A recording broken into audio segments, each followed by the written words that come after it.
Saya share screen ya Pak Andri.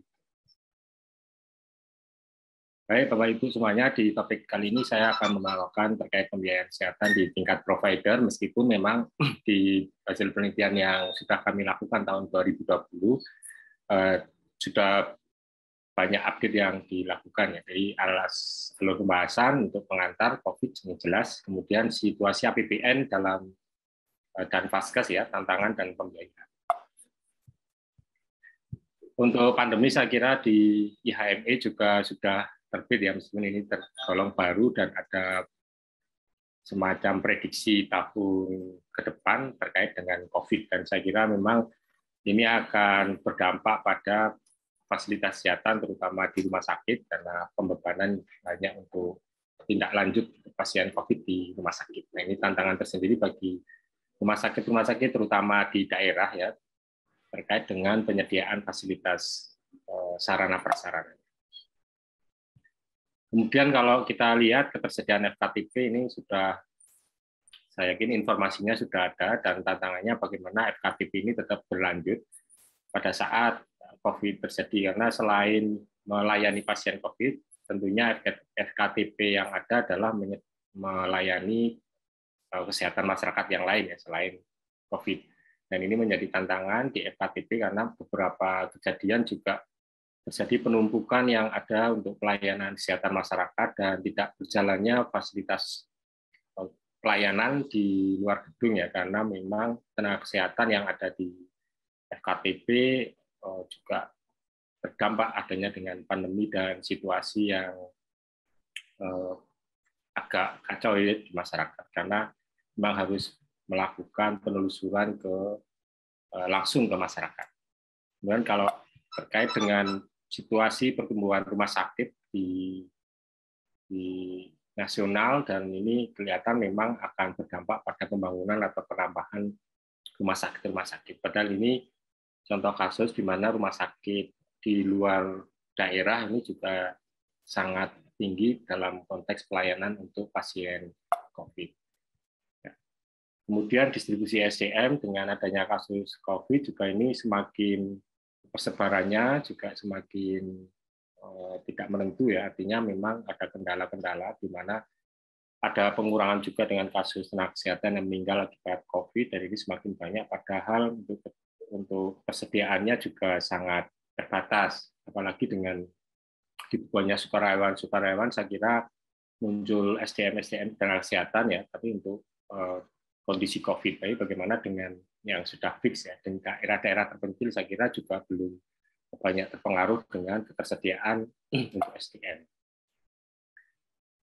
Nah, kemudian bagaimana situasi APBN tahun 2020 ke 2021 ya. Tahun 2020 memang sudah lewat ya, tapi kalau tahun 2021 memang ini yang perlu menjadi pembelajaran. Ini terakhir yang kita ambil dari datanya Kementerian Keuangan, bahwa dilihat pendapatan kita semakin kecil ya dengan adanya COVID, tetapi kalau lihat belanjanya semakin besar.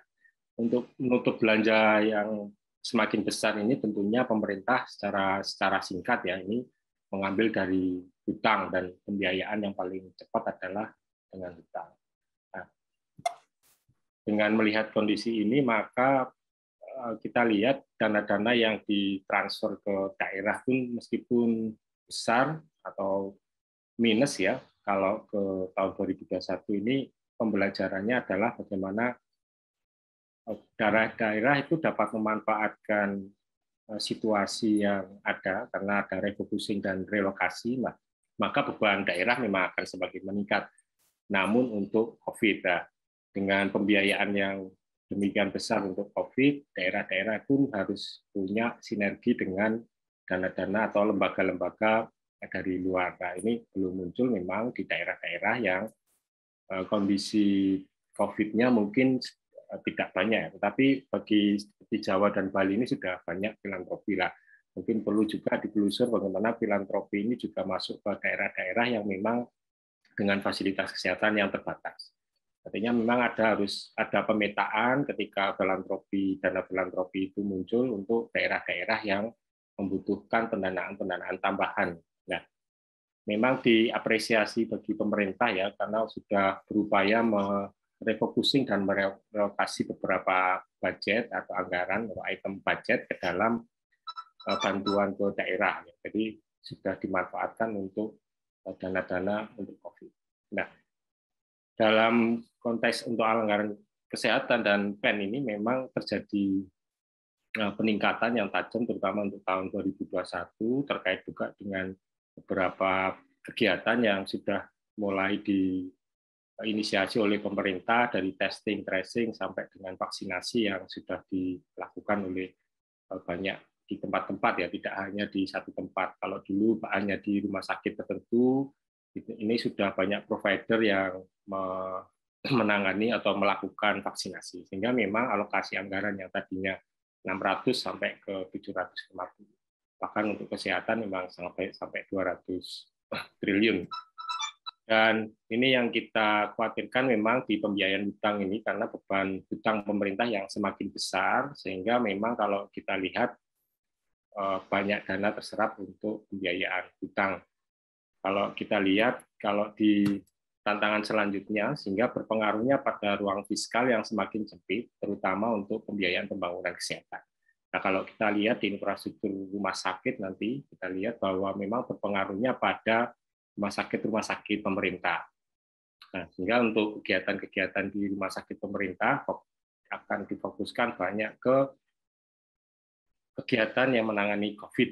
Tapi untuk investasi dan lain sebagainya ini akan terpending, karena memang dana-dana pemerintah digunakan untuk COVID.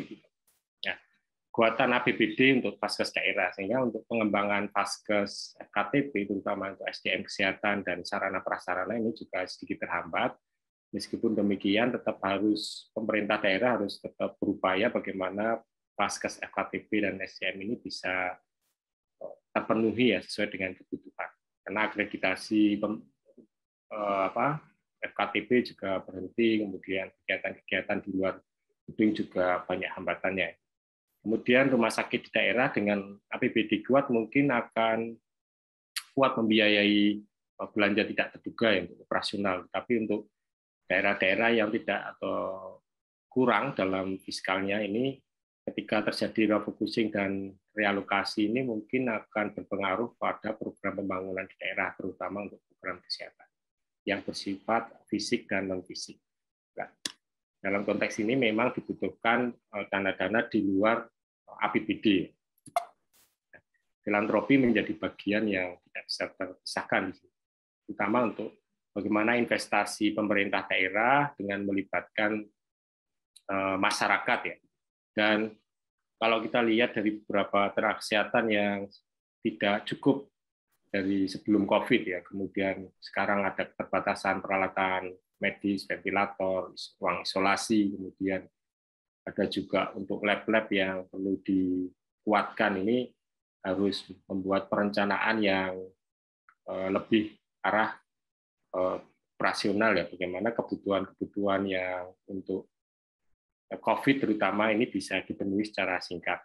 Nah, tadi sudah mungkin dari beberapa diskusi bagaimana pengadaan ini bisa lebih dipersingkat.